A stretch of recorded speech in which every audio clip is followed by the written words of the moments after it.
Have you seen this? A vision of the future that is not as dumb as our present. Welcome to Have You Seen This? The world's only podcast about obscure, overlooked, and misbegotten media. All discussions will be spoiler heavy. You have been warned. This show would not be possible without the support of our patrons. If you would like to support our show, join us at patreon.com/haveyouseenthis. Patrons get the show a week early, and $5 supporters also get access to our Discord. Or you can tip us at our Ko-fi. Visit the link in the show notes. This movie's from 2004, and just the... oh boy, do you have any idea what you're in for in the next 20 years? I was thinking about, what a stupid decade the 2000s were, but then I thought about the time that I live now, and I was like, well, shit. It can always get weirder and worse and more dangerous and damaging. So what movie are we talking about for this episode? Well, I remembered how enthusiastic you were about Wild Wild West, so I thought I would test your Will Smith blockbuster tolerance. Oh, so it's how did revenge. It go? Ha ha! Oh, I see what you're doing there with the commenting on the scene like you're the actor playing the role rather than the character you inhabit. That gets old real quick. Like, I'm glad that we've passed our collective Whedon psychosis, so that we don't have that in movies anymore, or like the thing that Johnny Depp keeps doing in his movies, where it's like, I'm Johnny Depp playing a character, but you're a real human being and you have to react accordingly. Like, I'm the only one that gets to pretend that this isn't real. Just like, also, don't cross me because I'm Johnny Depp. Right? Yeah. So I am so tired of seeing that in movies, and yeah, this was big 2004 energy, I guess you might call it. It feels quaint for a lot of reasons. Okay, quaint is a nice way of putting it, I guess. Well, I don't want to just keep saying shitty. Well, you can say just that referential sort of irreverent, insincere meta commentary. Ugh. Oh, sure. Yeah. Also lousy with product tie-ins. What, you don't like the classics like Converse and Audi? Yeah. Can you imagine the shin splints that Will Smith's character would have had, doing what he does in this movie in Chuck Taylor's? That is insane. Yeah, because I used to wear those, and then I hit my 30s, and I'm like, look at the sole of those. It's just a flat sheet of rubber. It's awful. Yeah, they look cool, but they're not good for beating on people with your robot arm, I guess. Well, yeah. So, oh, no, spoilers. What are we talking about, Tim? You're getting ahead of yourself. We're talking about Me, Myself, and I, Robot. Starring Jim Carrey as the robot. That's the robot. Yeah, just shit. I might have enjoyed that more. Mugging android. Yeah. Well, I don't know. Yeah. We are not going to watch Bicentennial Man if you want a hack comedian in a sci-fi role. God, no. Yeah. And I got shit to say about the robot designs in this as well. But okay. iRobot, starring Will Smith, directed by Alex Proyas. Yes. And let me get this out of the way, because I need to say it. Alex Proyas has only made one good movie, and it's called The Crow. And it has one amazing soundtrack. I will not brook any disagreement on that. And in response, people will say, but Jen, what about Dark City? To which I say, I said what I fucking said. Yeah, that's going to anger some sci-fi nerds. I tried watching Dark City. Oh, it's going to anger everyone.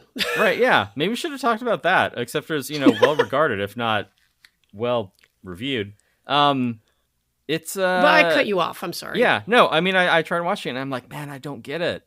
But I mean, I felt the same way watching Donnie Darko, where it's like, oh, you watch a lot of, mainstream, popcorn crowd pleaser kind of movies, and this sort of thing blew your little mind.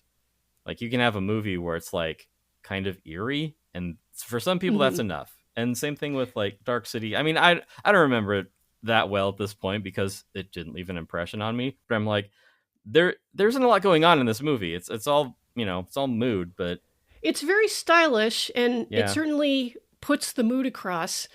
And Yeah. I will say it's possible that I don't get it. You know, you always have to be open to that possibility. But the last time That's the I best I tried can do. rewatching Yeah. it, it was on Criterion like a few months ago, and I was Mm-hmm. like, you know what? I'll give it another shot. Like, let's see. Big sticking point. Uh-huh. What the fuck is Kiefer Sutherland doing? That is a performance right out of a fucking LARP. Maybe that's why all the people you knew who liked it were also heavy LARPers. Yeah, like, does he not know that he's not in a high school play? I don't know. I mean, Jennifer Connelly looks good, but she always does, so you know. Yeah, And you can't really point that out as a high and point. then I Just like, turn it off halfway through, so hey, maybe I can't assess it fairly, but we're not talking about Dark City. We're talking about iRobot, the the other film sins based. about. Yeah. No, you know what?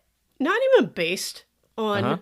the Isaac Asimov books. It says suggested Right, yeah. by Isaac Asimov in the loosely credits. based on themes from the collection of stories in iRobot. Yeah. Oh no, Which is there are kind of robots like- in it. Yeah, well, it's like, three laws of robotics, which Yes. is basically just like, a puzzle, to A logic puzzle. yeah, it's a logic puzzle driving the story where it's like, well, define, allow to be harmed. And that's, the charm of those stories is you think, well, let's try and establish some clear laws and see, kind of poke at them, like see what happens when you kind of get in like these weird edge cases and see where it goes wrong. Yeah, the way science fiction used to be. I know. It isn't a swarm of killer robots getting machine gunned, down as waves of them attack and scale the building. That was a thing that like a just random person that I, came across on social media was talking about. It was some tech disruptor, like, oh, we're gonna like reimagine books and get books that are more like male centric. And setting aside that books are like primarily lady business, like the majority of like authors and readers are women. Like basically like men have by and large just looked at books and been like, no, thanks. It's true. I don't even know why we let them vote, quite frankly. Yeah, right. Which is weird to have like an entire medium and an entire gender just kind of be like, nah, thanks. No. But yeah, they're like, hey, well, we're gonna make books that will interest men and they'll have more masculinity and whatever. Like, obviously they know what the fuck they're talking about. But I made the comment, which is just bring back pulps. Men will read pulps. Pulps are awesome. Pulps are exciting. They're adventure stories. You get to think a little bit. You think also, wouldn't it be cool if I got to do some awesome shit? It's not that hard. Yeah, Doc Savage. So, iRobot, that story collection, Asimov's work, that is all in the like, adventure tales, weird fantasy genre of, pulp stories. And there are neat ideas in them. I mean, we're talking about, the three laws of robotics, like 70 years later? There are neat ideas in them. Yeah. But for whatever reason, kind of, let's say that you fed all the works of Isaac Asimov into, I don't know, some kind of quote unquote thinking machine and asked it to produce stories. Some kind of language model that you asked is another large. one to make stories based on those stories and on down the line. Eventually it gets a little watered down. And I think that brings us to 2004's iRobot. So, pulp fiction, not the movie. Although that was also popular, people seem to like it. So yeah, if you don't, maybe it's just like the state that my mind's currently in right now. But yeah, people need to read more, myself included, just because you get such derivative drivel that is like bereft of like insight or I don't know, commentary or just thought experiments or puzzles that you need to like work things out for yourself and figure out how you feel about things. And extrapolating the current situation that you see around you and see where that's headed and learn to maybe do something about it. I don't know. Yeah, and funnily enough, that is how this movie feels a little bit, because while the parts basically fit together, it feels very rote. And like a as robot. science fiction goes, it's not very interesting. Yeah. Like, the trappings are there, but and admittedly, it's been a while since I read Caves of Steel or anything that they claim suggested this movie. But I remember it being pretty good and interesting mid 20th century science fiction, the way they used to make it. This is a vehicle for the blockbuster star of the era, Will Smith. Nothing really against him, but like, the movie itself isn't really doing him any favors. I mean, and like, when his initial reaction to the female lead is to sexually harass her right off the bat. Yeah. His character. I'm just like, maybe this movie isn't for me. Yeah, his character isn't likable in a way that unlikable characters are written. He's just straight up like unlikable, because the idea is supposed to be that he's kind of a curmudgeon. He's a man out of time. He's the only person in the world who doesn't like robots. He's prejudiced against them, even though robots are Which not. Which is such a weird way to put it. Right? Yeah. It's even though robots are not sentient, they're objects. It's I mean, you can say that, like, the Xbox is a piece of shit, and people won't be like, "Oh, racist!" Wow. He'll hear you. Yeah, I know. They're gonna delete your Steam library if your computer hears you saying that. But yeah, he's meant to be a curmudgeon, but he also has to be Will Smith, and like, right. That's the intractable conflict at the core of this character. This is like, yeah, I'm just the swaggering cool black guy, but also I'm a bit of an uptight asshole who hates everything that people like. Well, which is it? Yeah. Plus, my grandmother is a ridiculous stereotype. A very young grandmother, it seems. Like, I would have thought that was like an aunt or something. Yeah, and I was like, I don't know. I was like, I feel like I should be offended by this character because it's just so like color by numbers. Oh, Jen, you can't say color. Oh, my bad. Oh my lord! It's just such a flat stereotype character. Are you saying that like UCLA screenwriting graduates can't write poor black women? Oh God. Okay, like, I didn't mention the hacks who wrote this. I don't know who the one guy is. Yeah. I do know the other, because that is a name which makes me just like, it's a red flag. I have literally seen this name on properties and been like, well, don't need to waste time watching that, because anything I've watched that was written by Akiva Goldsman has been dog shit. The stamp of quality.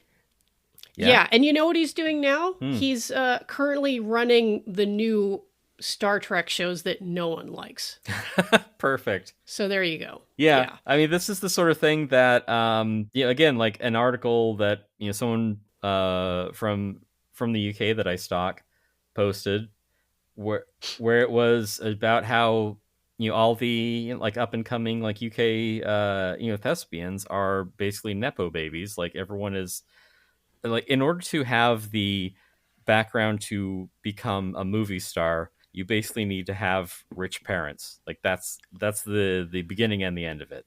And it just means that we aren't going to get a diverse, like, by class range of actors. You aren't going to get someone who's like, I was, working a shrimp boat, then I was a bouncer, and then I ended up being an A-list, leading man. Like, okay. Or a humble drug dealer like Harrison Ford. Right, yeah. Making cabinets, like the son of God himself. Then just you'd be like, okay, George, I'll be in your movie. And then his friend is like, what is my weed dealer doing in this space opera? Yeah, or like, some like NYU film students like weirdo friend Bob. Like, no, he's gonna make a good taxi driver. Trust me, Right. he's got an intensity to him. Yeah. So it just seems that, like, I don't know, and maybe it was something from like the 2000s, maybe it's something that's continuing on, or it's just as metastasized, that like you just aren't getting genuine stories that resonate with normal people. It is, movie stars, having like a pillow fight with like suitcase full of money. Looking at you, Apple TV. Right? Yeah.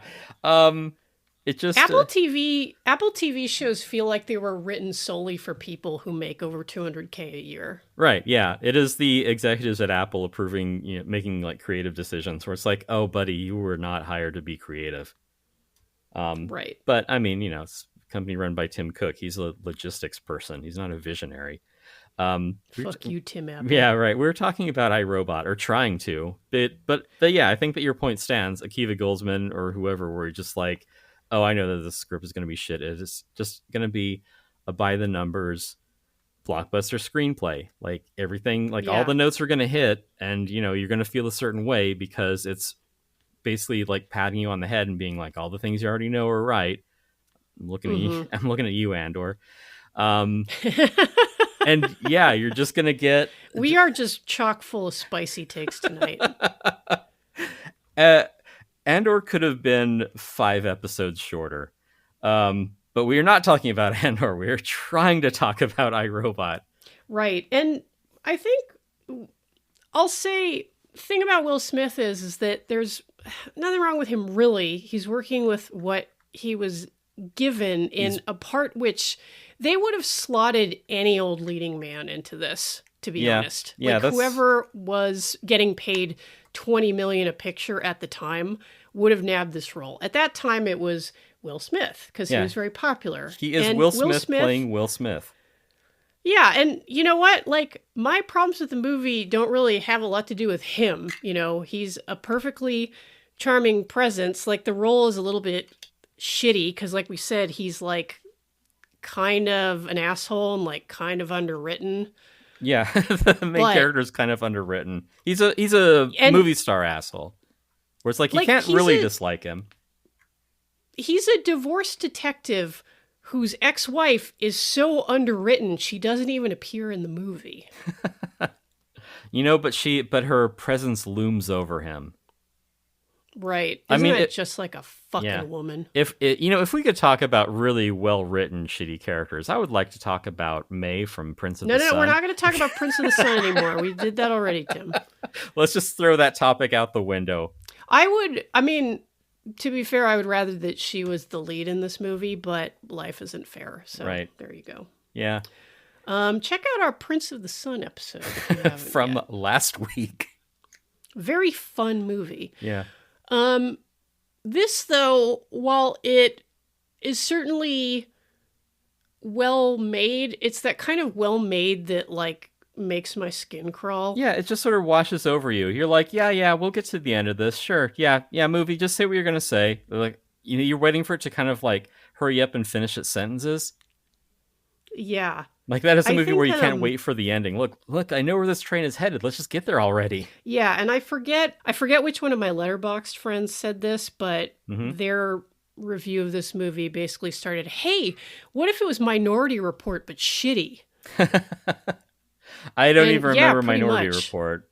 Although, like, I thought it was like Minority Report, and, hell, maybe I'll get crucified for this after everybody's done getting mad at me about Dark City. Minority Report, solid. It's fine.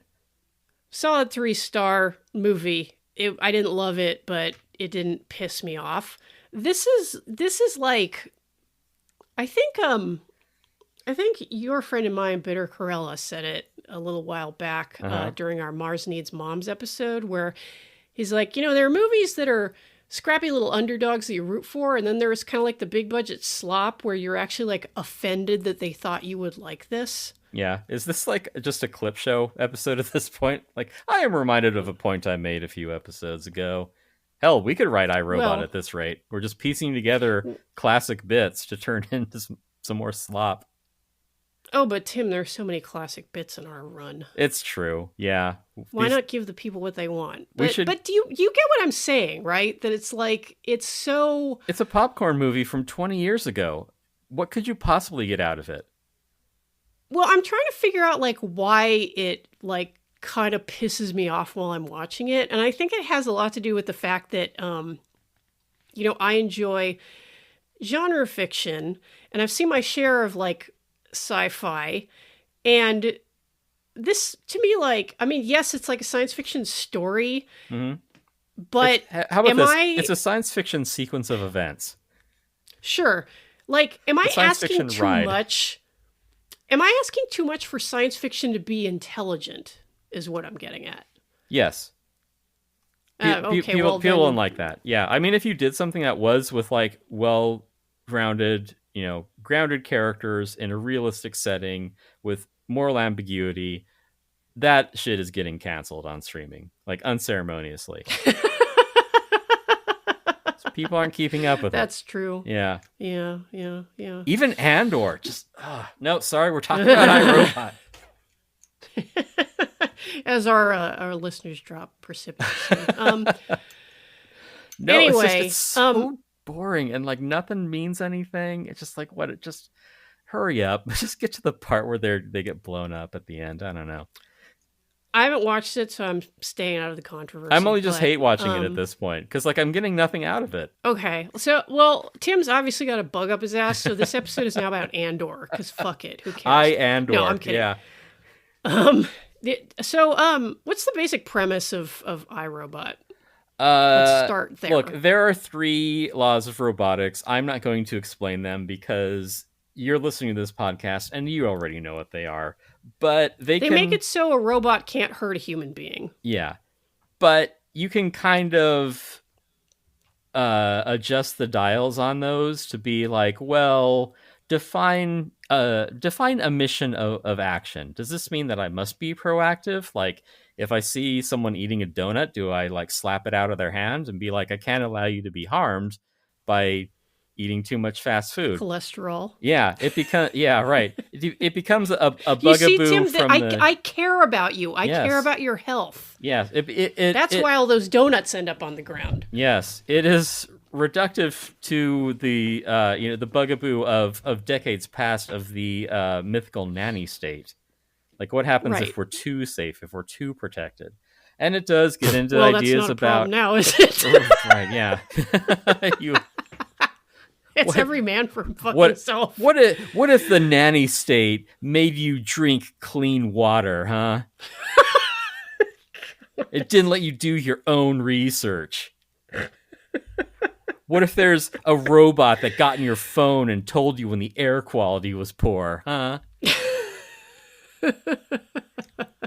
They'd all tell you to stay at home and wear a mask so you don't get a new novel infectious disease with a 90% mortality rate.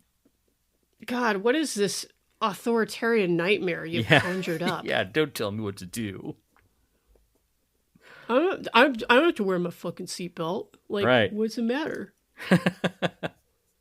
Yeah, exactly. So, America is stupid and has gotten much stupider over the 20 years since iRobot was made. I mean, keep in mind, this was 3 years after 9/11, so America was already real fucking stupid and just lashing out like a hit dog. Yeah.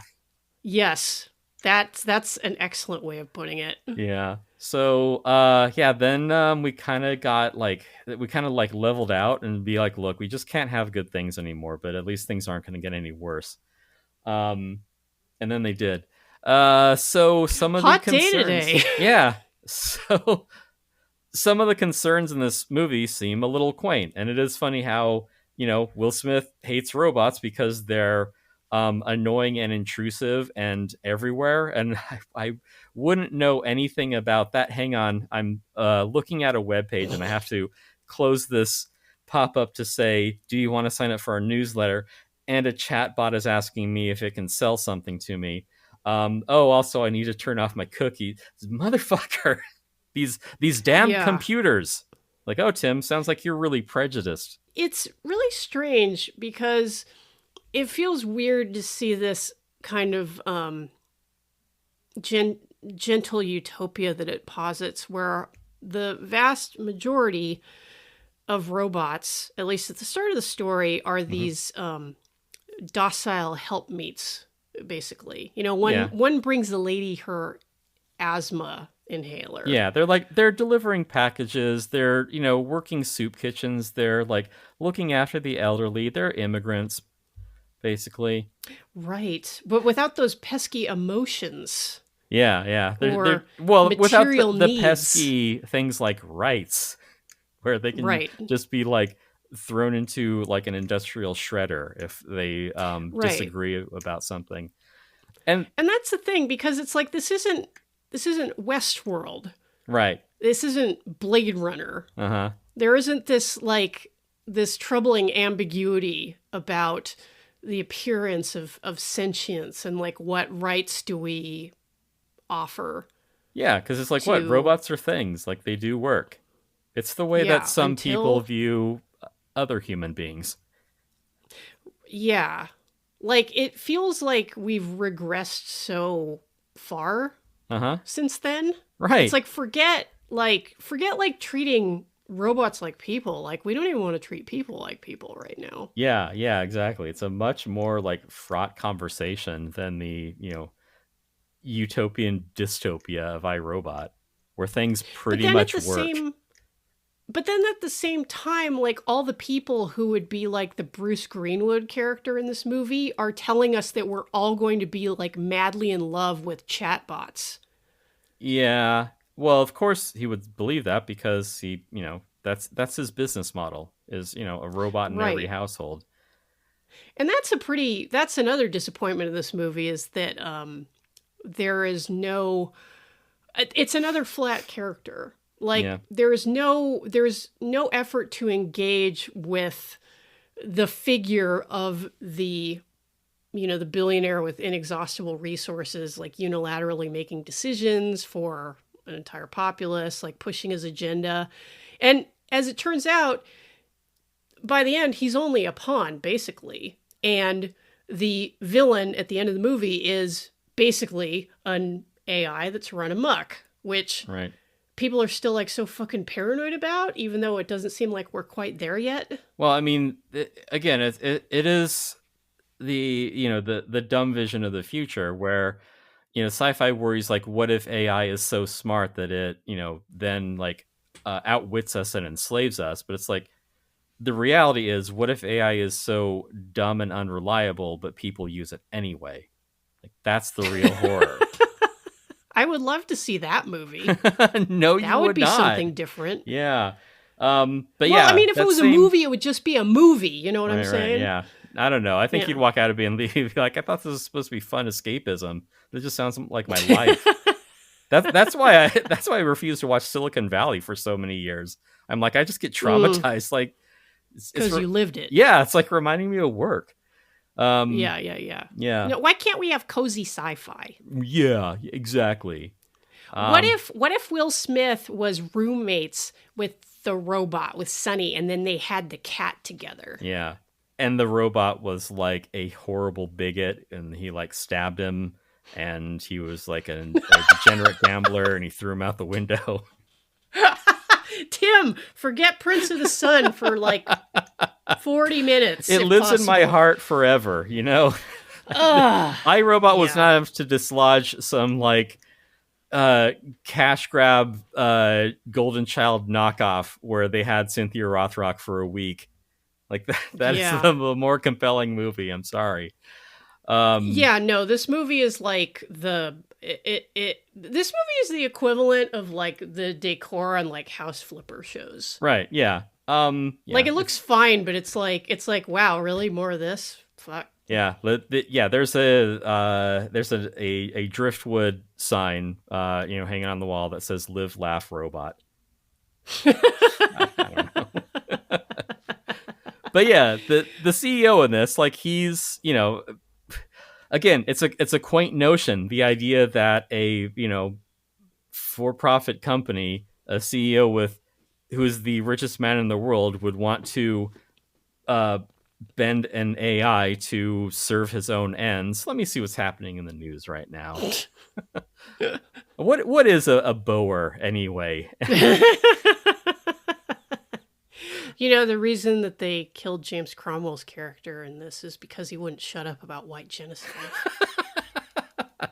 This is going to be so dated. It's a good thing that no one goes back and listens to these episodes. Except me. Right, yeah. I love masturbating. Yeah, what was his character's name again? Zephyrin Cochrane? No, he was Farmer Hoggett.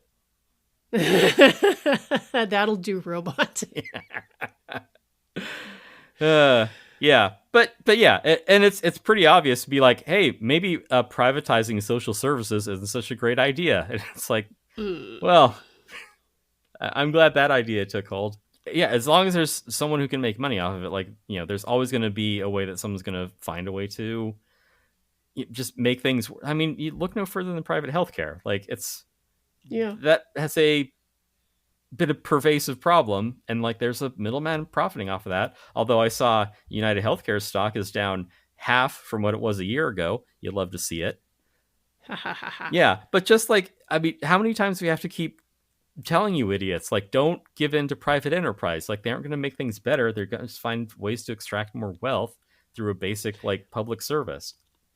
That did occur to me while I was watching the movie, because an important plot point is that there is this new robot coming out that's going to replace everyone's robot, and they're on the threshold of this gigantic product rollout. Yeah, it's a new chat bot that is 10% less racist, or more, depending on what you're asking for. Tim, let's be in the future of 2004 for right now. Okay. We'll rant about 2025 later. All right. We got to talk about the future. In about 2 minutes.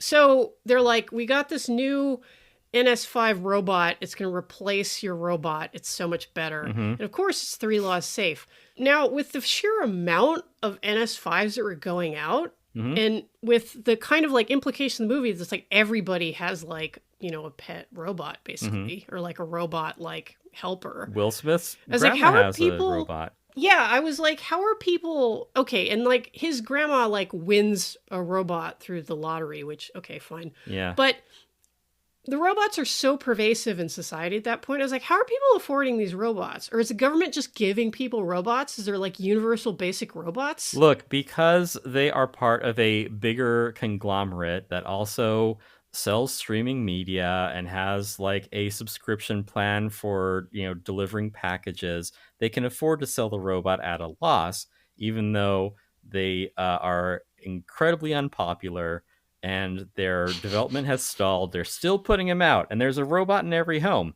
Hey, robot, play some Talking Heads for me. No, don't call mom. Tim, you're back in 2025 again. I'm really going to need you to go back to the future of 2004, because that's what we're talking about. All right, great. But, and that reminds me that there is like a glancing mention of class in this movie, because, again, Bruce Greenwood's character is the richest man in the world. But there's nothing in this movie about like who owns a robot. Like, and everybody that we see seems to live in like pretty nice digs.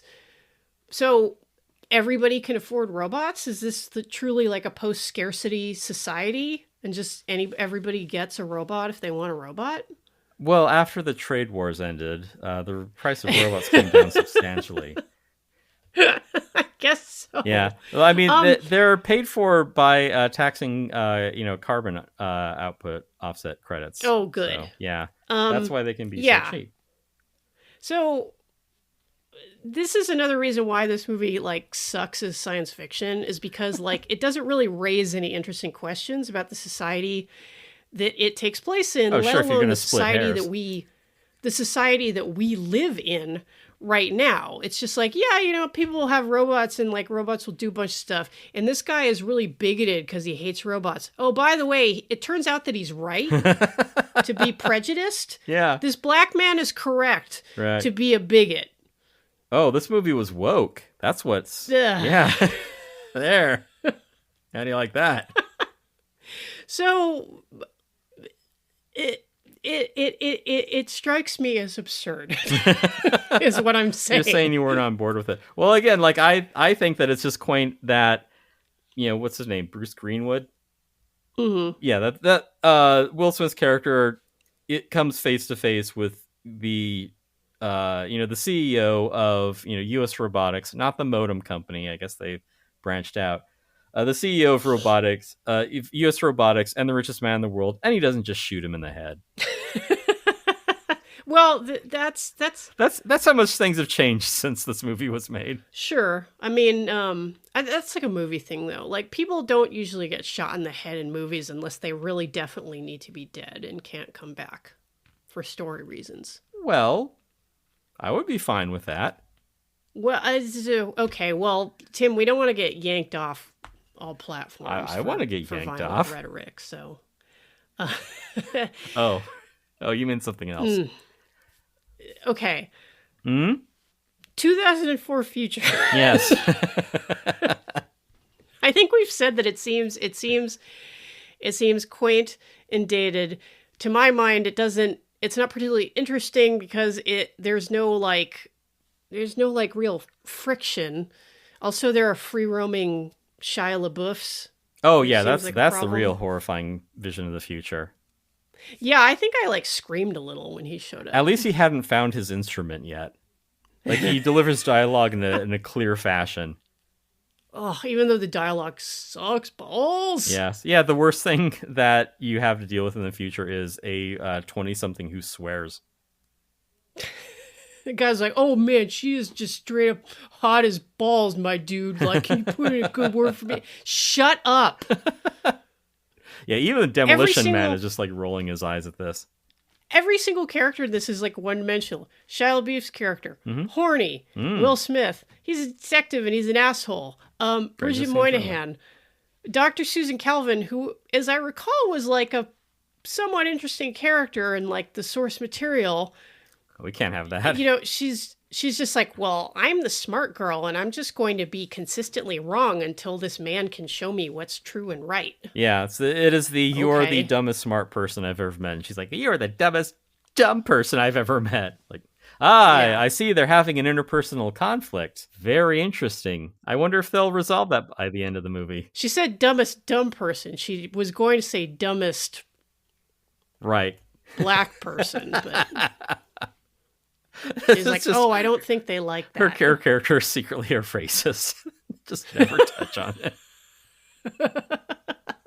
And the thing is about Will Smith's character is that he's too smart to give in to the white man's robotics. Right, yeah. Yeah, I don't believe his lies. And the thing is, his boss, played by Chi McBride, he's bought into the system, right? Yeah. Yeah, there's a point where he has to surrender his badge and his gun if he had it. Yeah. Just checking off the cop checklist. This is such head ass fucking 2000 screenwriting. It's the same shit that I hated in the 2009 Star Trek, where every character has one note and they just keep beating on that note the whole movie. Chi McBride's character, Chief of Police. Oh man, he's pissed at Will Smith for he's a loose going cannon. Off book. Yeah. Yeah. That is Never the only note before. his character has. Bridget Moynihan, Dr. Calvin, how can you be mad at robots? They're just robots. I don't understand how you can be mad at the robots. They're just robots. Yeah. They're perfectly safe. I am safe and secure in my privileged position to not question any of the things that got me here. Yeah, and then James Cromwell's character, literally two-dimensional. This is true. He killed himself so he could provide a trail of breadcrumbs. By the way, have you heard of the story about breadcrumbs? They mention it in the movie a couple of times. I believe one character taps the cover of the aged book containing therein the timeless story of Hansel and Gretel. Breadcrumbs, audience. Are you getting it? And then Dr. Calvin is like, what is that? I don't know what that is. I don't read a book. I just watch TV. I'm a smart and enlightened person. You weren't a child? Nope. What weird test tube were you grown in, lady? I don't know. The same one that the mean audience member is grown in, because it was written for them. Yeah, it's not bright. I yelled over you because I was so delighted with what I was saying, and then I forgot what I said. Well, you were talking about Promising Young Woman, because we're talking about the Rube Goldberg plan that James Cromwell's like, if I'm just opaque enough that other people won't notice, maybe Will Smith's character, who I have never met, but only know by reputation, I assume, because everyone just knows that he's like the one guy who hates robots. No, they have met because Dr. Zephram Cochrane, right. That's not his name, but whatever, he installed Will Smith's robot arm. Oh, okay. Yeah, I'm sure they got to know each other really well. But yeah, it's exactly like that incredibly brilliant movie with an amazing screenplay, Promising Young Woman, where a character kills themselves as part of this elaborate plan to like alert people to the truth, because that's a thing that happens. Maybe on like a true crime podcast or something. but yeah, I mean, that is like Homer Simpson levels of stupid. And after that, I'll be laughing from my grave. And whatever, it's a movie, like, the story parts like do fit together okay. Like, I can follow it. It's just that everything is like so basic. Yeah, of course you can follow it. It's not going to surprise you. No. Yeah. No, they don't cotton to confusion in their studio system. They don't want the audience going, what, for even like 2 seconds. Yeah. Yeah, it's just a ride. I gotta say, like, one thing I will give to Dark City, a big point of contention with that movie was that when it was released theatrically, they had Kiefer Sutherland in his stupid LARP doctor voice record a voiceover, basically giving away the entire underlying premise of the movie. And well, yeah, you don't want to leave that up to the audience to figure out for themselves. What if they get it wrong? Yeah, they might get angry and hurt themselves. Yeah. And it's important that everyone interpret art the same way and come to the same conclusion. That was something that I learned from the works of David Lynch. Yes, lest there be discord within the viewing audience. But yeah, so I revisited that bit recently, and I was like, okay, like, I gotta say, this is an incredibly stupid decision because it does kind of like suck the wind out of the movie, like right off the bat. But anyway, like my understanding is that if you watch Dark City for the first time, either get the director's cut or turn off the center channel for like the first like few minutes. Yeah. 2004 future. Yeah. Right. Yeah. So we were talking about Andor. No. Okay. I haven't seen it, Tim. Well, I'm not prepared. Okay, then. Well, there's this part in Prince of the Sun. No. Oh, fine. No. We really are going to talk about iRobot, huh? Well, I have a question for you. Uh-oh. Why?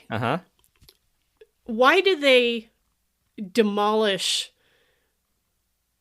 James Cromwell's character's house right after he died? I know why, for like plot contrivance reasons, but like in the world of the story, why would they do that? Oh, it is only plot contrivance reasons. That's what I thought. Yeah. That's why a lot of the conflict in this movie is contrived. I mean, it isn't just that, because he goes to just look at, Farmer Hoggett's notes, and he goes to his nice mansion, and there's a demolition bot parked out front that says, demolition to commence at 8 a.m. I don't know why the robot's there. I don't know why it has to tell him that. I don't know why it's happening at 8 a.m. Why does he need to find out? Why does he approach the robot saying like, I wonder what the deal is with this demolition robot? I mean, like, yeah, he's a detective, but like, what? But that's the other thing is like, and this is on me, or maybe I was just like completely like brain dead, like watching this through the first time, because the movie does have that effect. When I first watched it, it didn't occur to me that like that isn't really a thing that happens when someone dies. Is that, if somebody passes away, it's a nice house. You don't reduce it to rubble. Yeah, like you don't. It's a substantial asset. In fact, there are times when people will make provisions ahead of time for what to do with their possessions and property after they die. Right. And one might assume that Dr. Zephram Cochrane had done that, since he was, in fact, anticipating his death. By committing suicide, he did have a pretty good idea. Yeah, but instead, he was like, you know what? Like, as soon as I die, I'm going to push the button and my whole house is going to be destroyed. Because I don't want anybody to have it. I don't know. Like... No, it's because they need with an action my cat scene. in it. Yeah, they need an action scene between Will Smith and an attacking robot, and this will have to do. Right. Did you laugh as hard as I did when that cat like slid down the debris and went? Meow? Oh, 100%. Yeah. And this movie commits like a couple of sins, like in this scene, because not only do we have the contrivance of like, we need an action scene, so a robot's going to destroy this mansion, but Will Smith, like, first off, like, there's a cat jump scare. If there's a jump scare and it's a cat, like, that is a shitty movie. Like, you should not be doing that. That is something that like your screenwriting instructor should have like crossed that out and be like, come up with something else. Give me 6 different versions. I believe we said this in our Sleepwalkers episode. Well, I'm saying it again. It bears repeating. You should say it. Yeah. So that's one. And the second one is Will Smith literally saves the cat. I'm picturing Akiva Goldsman at like Barnes and Noble in like 2003, like holding a paperback book in his hand and like painfully like sounding out the cover. Save the cat. Yeah. Okay. Yeah. Well, no, he's probably like passing by to like, get to like the really good books, like the Taschen books. And he just saw like on a shelf says save the cat. And he's like, oh, that's a great idea. I bet no one's done that. And then he bought the big book of butts. Right, yeah. Or whatever it was called. It's an art book. It's art, Jen. Don't judge me. It makes so much sense that Emerald Fennell won, like, best screenplay for fucking Promising Young Woman, because this is an industry which not only welcomes Akiva Goldsman's work, but, like, they keep giving him millions of dollars to do it. Yeah, it's such a blatant power fantasy, too. I think the blatant part of it is the thing that I take the biggest issue with. But trash. Yeah.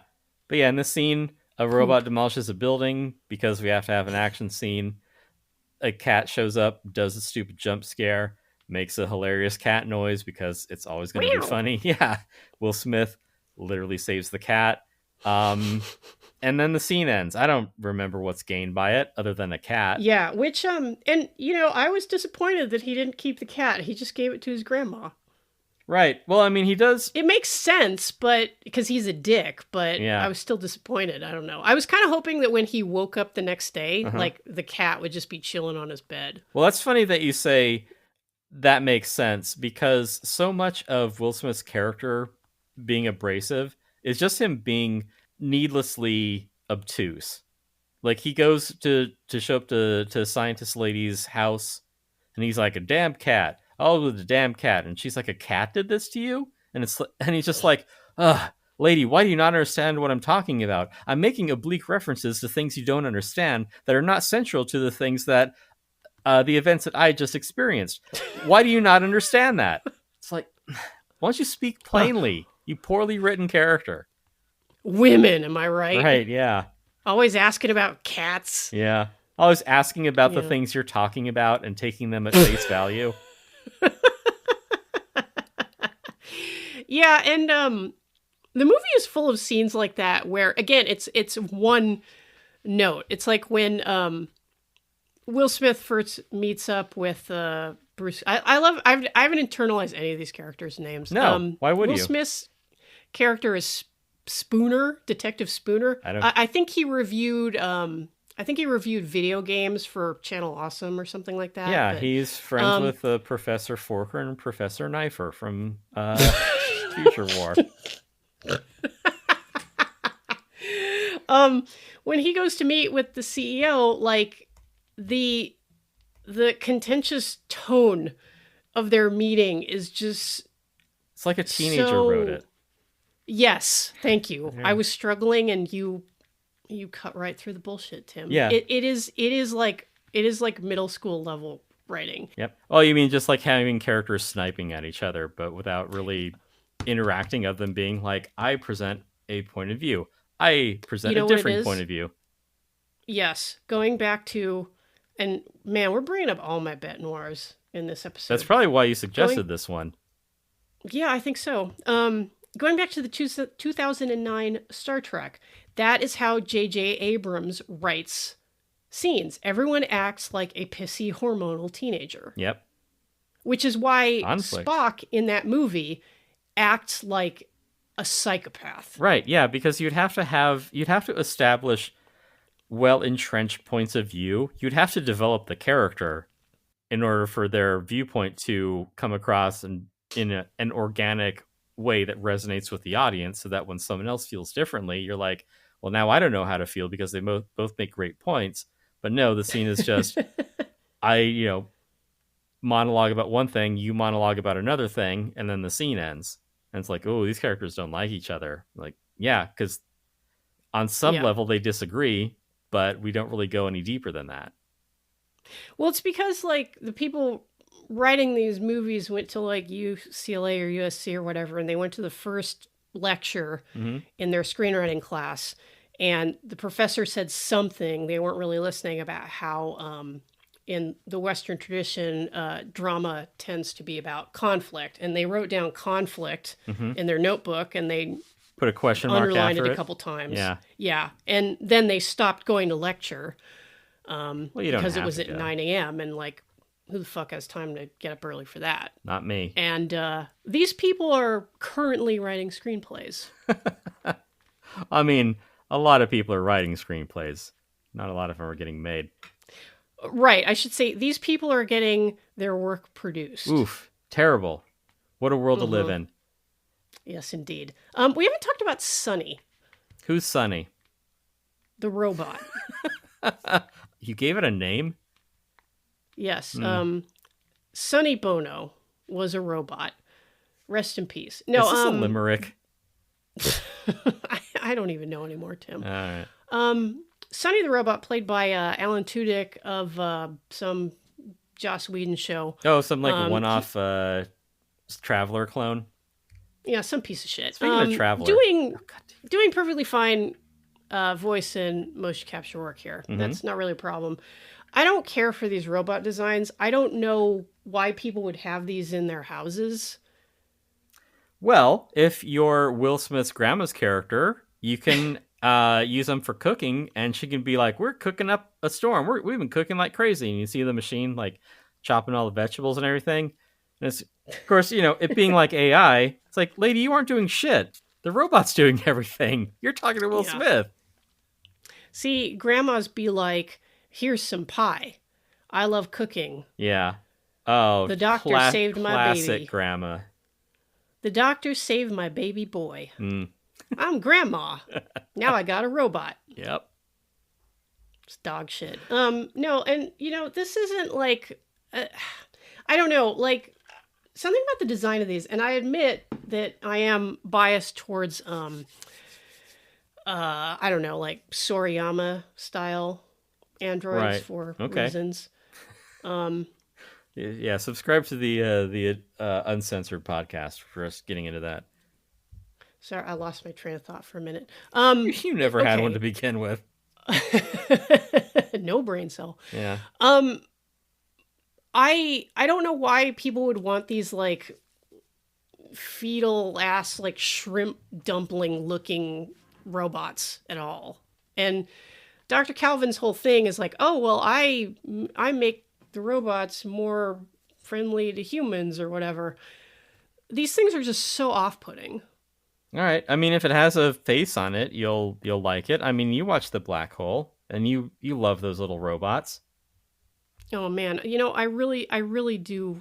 I really think that I do love Vincent. He's so cute. Yeah, see, he's got big and eyes, so brave, like a baby. Yes. Well, and like he doesn't look like a shitty iHome accessory either. I mean, that was kind of the aesthetic at the time. Yeah, like, well, he doesn't look. I mean, he's not elegant, but he isn't this like weird, bland sort of mochi looking motherfucker. Also, yeah, he's got a I don't know. completely elastic face because we need to have that be something that can happen for some reason. These robots seem expensive. Okay. I mean, I'm just saying. I believe it. I believe that a autonomous android would be expensive. Yes, that's why they only have them in laboratories at Boston Dynamics. You can only get like a robot dog. That's the best you can afford. I thought robots were supposed to look like Rutger Hauer and Joanna Cassidy. You think I'd be doing a podcast like this if I could afford a real snake?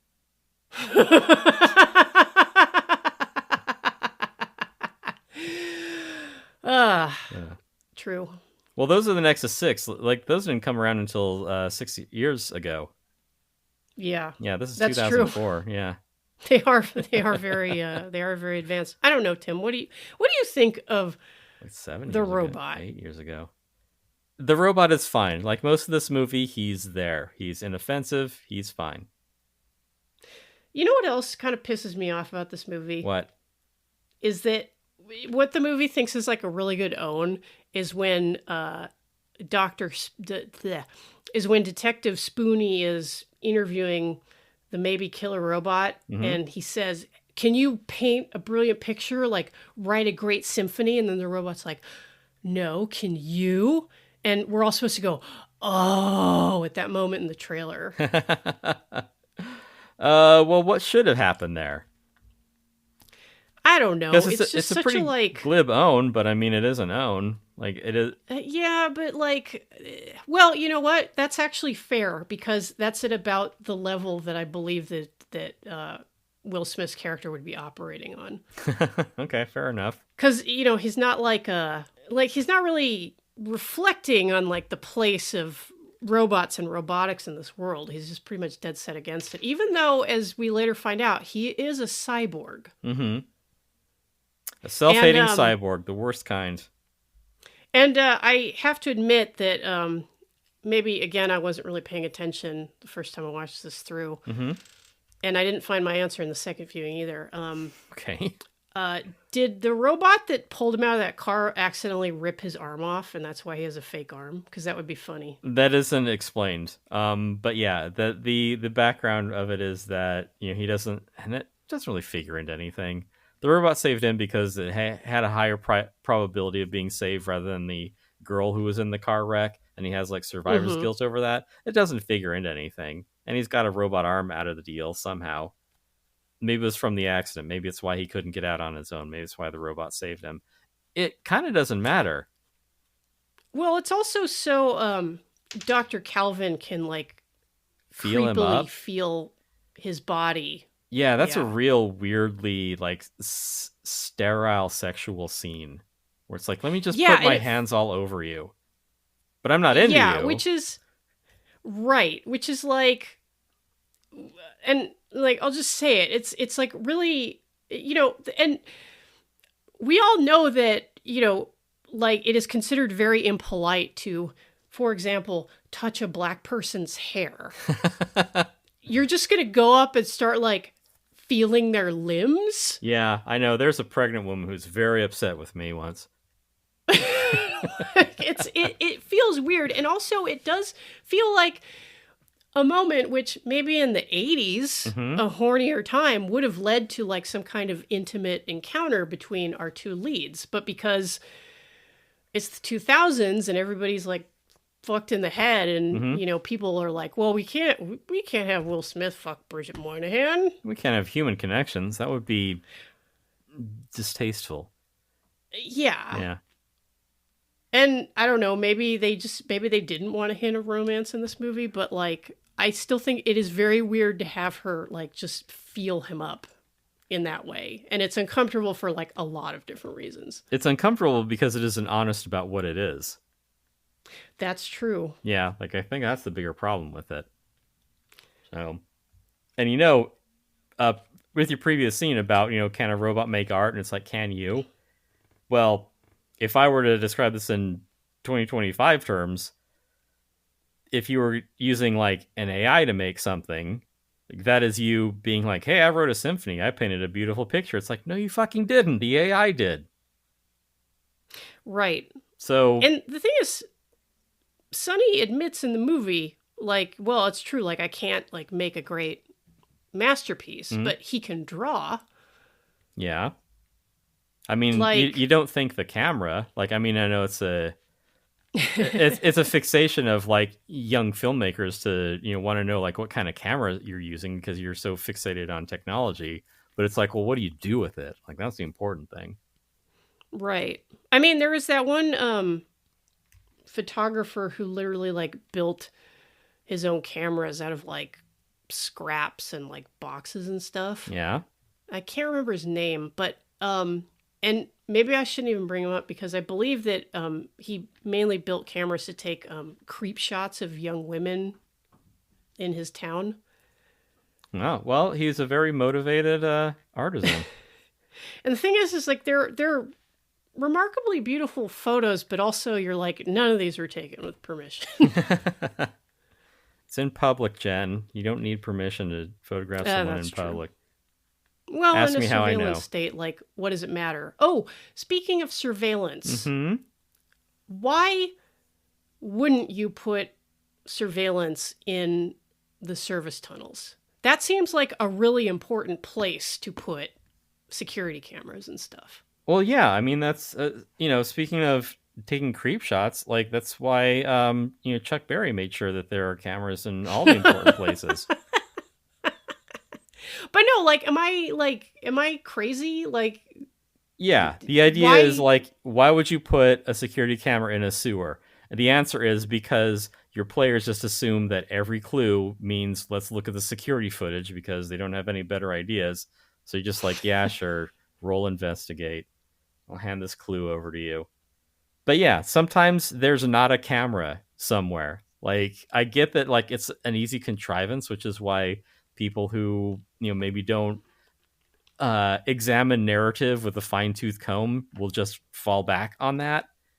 But in this case, it is because they need to escape the surveillance state, because that's kind of what's being established. A robot in every home, in the way that, like, Alexa is eavesdropping on you taking a shit between commercials or during a commercial break. You seem like you need more fiber. Would you like me to order a family-size multigrain Cheerios? Right, yeah, we'll adjust your ad preferences accordingly to deliver several popular brands. It reminds me how like a big tell and fakes in the advice subreddits is when they always have that neat little twist of like, oh, by the way, I have security cameras in my house, and I got my brother-in-law lying on camera. Oh, the cameras all have audio too, by the way. Ludicrous. That is ludicrous. Yeah. Yeah. And it's always like, because the fakers just can't resist getting that like satisfying dramatic twist or comeuppance. Like in a movie. Right. Yeah. Yeah, you can't just be like, and then he said, and I knew. Right. Because it's like, it's like when you read a book and it sort of is written like a movie. You're like, there's no like digressions on describing the scenery or no sort of like internal life to any of these characters. It's like, and then he did this, then he went and did that, then he shot that guy. Yeah. And yeah, it just sort of shows a dearth of creativity or of understanding the medium. Yeah. Yeah. Well, at least... You know what I say to that, Tim? What? Aw, hell no. Well, we're going to get more of that because it's just, a welcome to Earth situation. Is it just, am I remembering wrong, or was that like moment kind of like racistly memed? Yes, it was. A while? It was. Yeah. He clearly says welcome to Earth. Well, no, that and hell no, because in the movie he says hell no, but on the internet it became hell nah. Perhaps they were reading between the lines and being like, this is what this is signifying. I don't know. Yeah, maybe. Or maybe they're just racist. Who can understand the mind of a robot? A ridiculous scene, by the way. Yes. So we were talking about... If you say Prince of the Sun, I'll kill you. Andor? No. We were discussing Andor.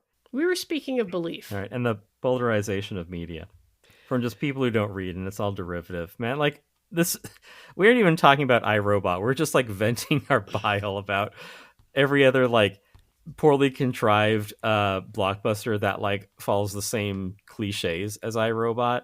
Like Will Smith loves classic stuff, but he also drives an anti-gravity Audi. I don't know how he affords that on his salary, but whatever. A detective who drives an Audi. Right, yeah. This movie's so fucking fake, I swear Right, to God. yeah, it's phony. Those like giant US robotics delivery trucks that are all like, brushed metal and look like cyber trucks, which means some gilded idiot took the wrong message from this movie. Surprise, surprise. Right, yeah. I don't know, and like, yeah, it's a dumb movie, but it's right. So I don't know if it's like, is the movie dumb or are things just dumb? Yeah. Other things. I mean, there are other ideas about like what what constitutes sentience. Like if a robot just like acts sentient enough, to fool a former Google engineer, like does that count as it being, intelligent? I'm thinking of like, Janet from The Good Place, like who just like tearfully begs and pleads not to be rebooted, but it's like she's just a machine or she's just a contrivance. But like she can act like she's real in the same way that Sonny, is that the robot's name?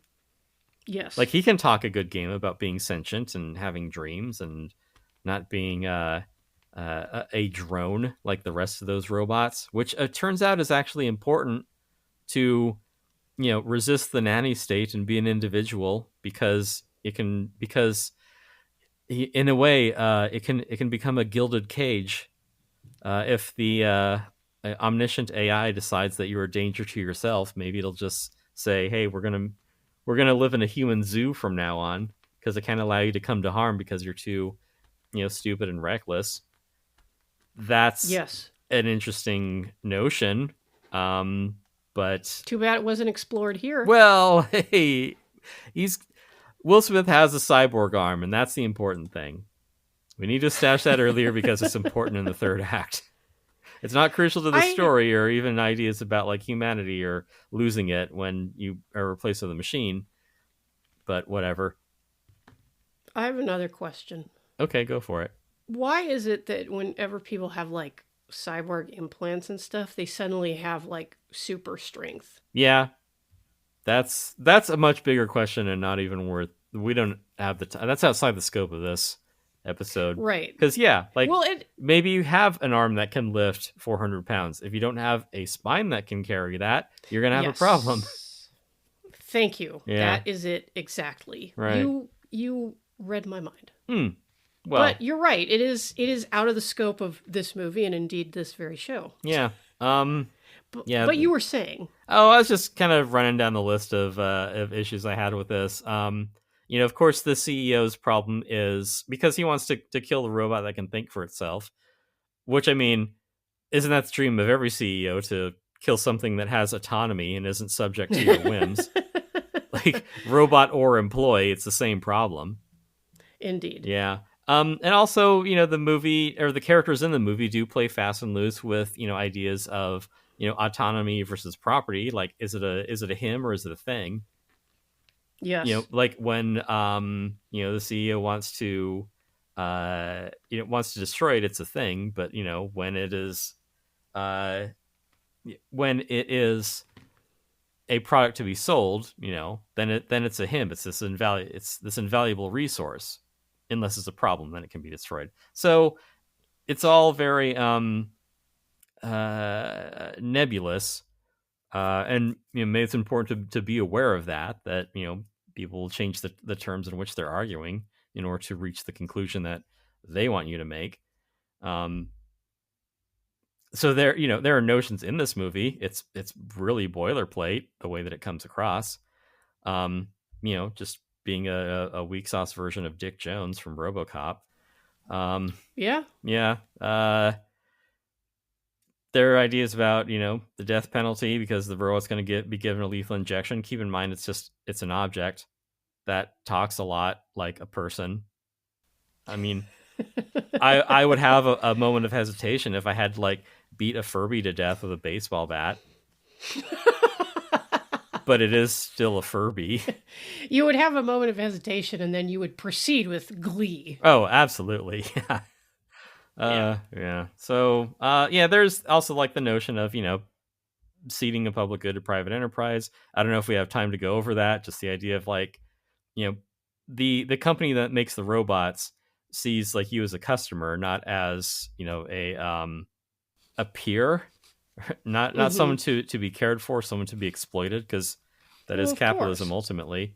So, and it is explicitly in the movie a private enterprise because, as Dr. Calvin mentions, the government, as she says, has contracts entirely with USR. So yeah. So I don't know. We are uploading this episode over Starlink. Is that right? Yeah. God. Yeah, and other just sort of like, worrisome things that have come to pass, like, a robot saying that you have been deemed hazardous. Like saying, your op-ed has been deemed anti-Semitic. So, yes. Yeah, just everyday things that we see now. And, in a way have kind of always seen. Because, I mean, these are the sort of same topics that are being written about in the 50s. Like, hey, what if we, turned over all of our infrastructure to, private enterprise? What would happen with that? Turns out nothing good. So you're thinking that all the bad NS5s at the end of the movie just got sent to El Salvador. It wasn't clear to me what happened, because it's like, do they all get scrapped? Like, do they commit like a robot genocide or something? Because like you see them being marched away by cops at the end, but it's like, I don't know.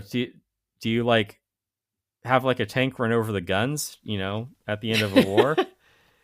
Yeah, it's kind of implied that the robots are going to be like scrapped or serviced at the very least, and so they go to that like I guess they go to dried up Lake Michigan, which is where old robots go to die. But they didn't power them down or anything, because the final shot of the movie is them all gathering together in a crowd to meet their robot savior, who is Sonny. Right. Which is another thing which I think is like more fake deep Akiva Goldsman bullshit. Yeah, more fake deep Akiva Goldsman bullshit is like the James Cromwell speeches about like, at what point does like, the emergence of a soul happen in the code, and you notice that like the robots tend to like hang together rather than just like stand in one place. And it's like, I don't know, you just wrote them that way. Like maybe you just can't account for like edge cases, but I mean, it's a pretty big leap to be like, oh my God, this robot has a soul. It's a movie which comes across as like not even like a book on like ethics in robotics. It's like somebody just read the book jacket. Yeah, or I was sitting next to someone on a flight and they were reading a book about robot ethics. And I was looking over their shoulder until they gave me too many dirty looks. Yeah. So I don't know.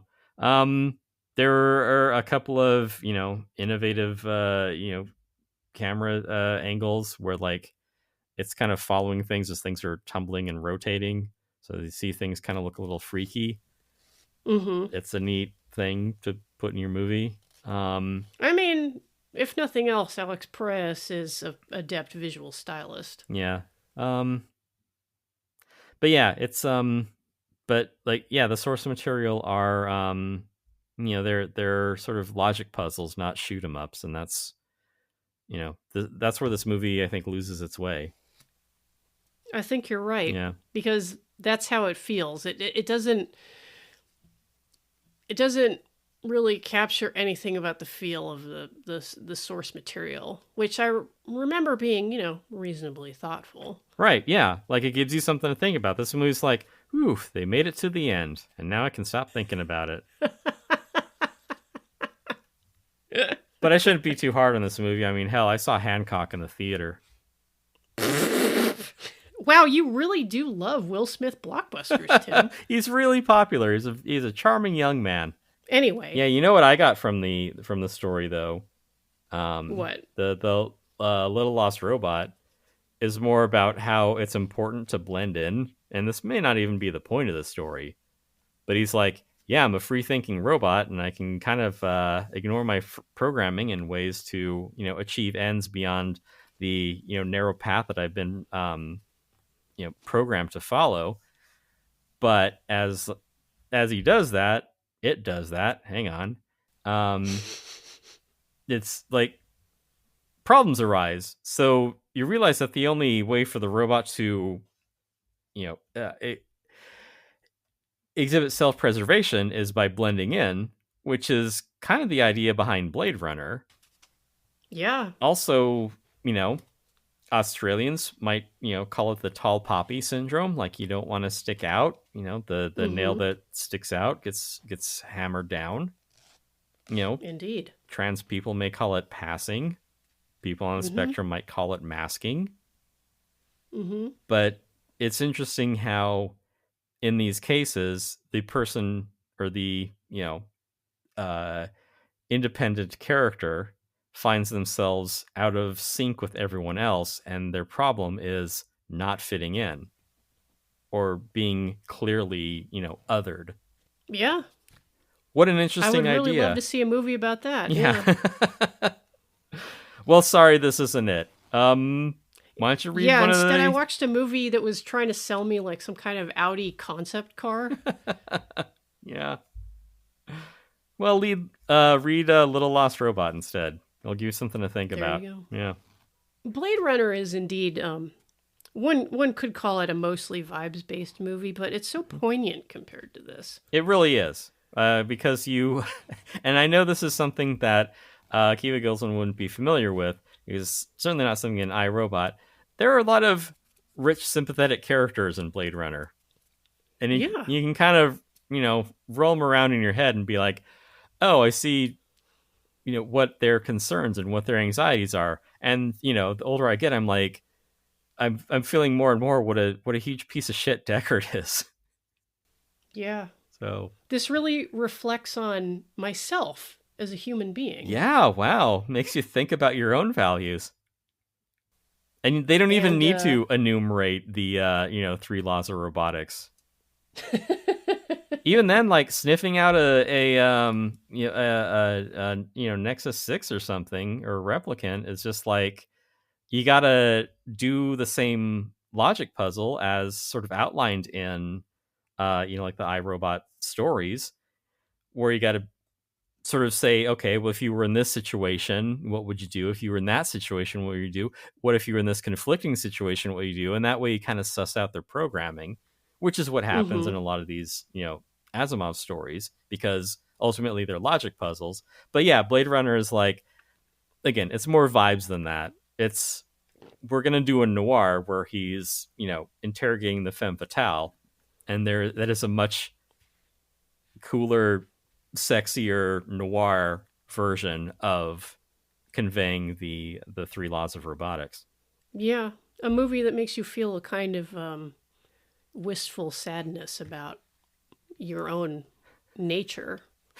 Your own humanity? Yeah, something like that. Yeah. Maybe even if you aren't a human, you can feel that sense of humanity. Wow. Even if you're just a skin job? Hey, Jen. That is not the preferred nomenclature. I'm sorry. They're called sex bots. Thank you for listening. If you enjoyed this episode, you can show your support by going to patreon.com/haveyouseenthis and make a pledge at the $2 or $5 tier. $5 a month gets the latest episode before everyone else, plus access to our Discord where we're always arguing about movies. If you'd like to give us a tip, our Ko-Fi link is in the show notes. Do we have anything else we want to say about 2004's iRobot, currently available on Hulu? No, I think you could have wrapped it up with my thing on Blade Runner. Yeah, you're smarter than I am, so. Well, I am a robot. Oh, shit! We found one!